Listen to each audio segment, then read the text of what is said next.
This is Chemnitz, 10 days after the stabbing.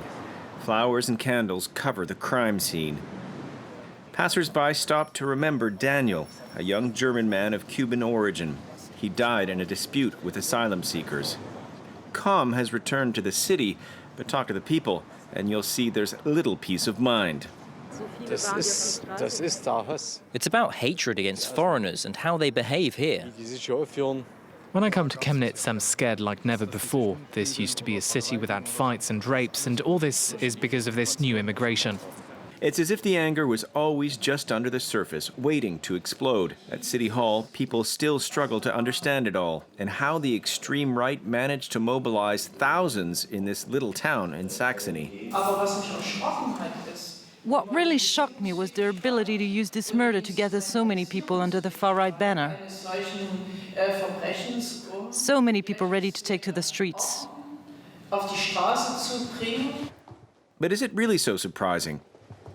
At the entrance to City Hall, we find the spokesman of the anti-immigrant group called Pro-Chemnitz, which organized the demonstrations. Young people, they're all going to West Germany. It's only the elders who stay here. And grandma and grandpa are having a hard time dealing with families of 10 from Syria who are moving in upstairs. His group has been active in the streets and on the internet since 2015, and the migrant crisis, it's been easy work, he says. This murder is really the straw that broke the camel's back.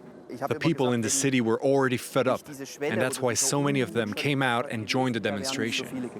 In the middle of our interview, a retired man interrupts us to share his anger. They don't even work. You know, I'm 67 and I've worked on construction sites for 45 years. Now the foreigners hang around on the streets and do nothing. Why don't they work? It's feelings of insecurity and the loss of social standing that helped the extreme right prosper in the former East Germany. Here, the anti-immigrant party Alternative for Germany got 27% in the last legislative elections, double its national score. Tino Schneegas says the migrant crisis was a major boost. The migrant crisis was the catalyst. Here people feel that traditional parties have abandoned them and that no one is asking them for their opinion. The crisis opened up a lot of old wounds. Now, once again in Germany, there's a great divide between left and right, east and west. And yet, while there are more foreigners in Chemnitz, there are only 20,000 out of 250,000 inhabitants. The recent events have created bitterness. Mammon fled the war in Iraq to find refuge in Germany. Last week, police were standing guard outside the restaurant. I never thought I'd live through such a thing. I've been here 4 years. I've seen good and bad things, but nothing as serious as the demonstrations. It was really serious. There is a tense atmosphere here.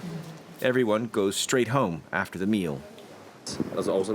Foreigners are afraid because of the Nazis. If you come across them in the street and you're alone, there's nothing you can do. We're scared now.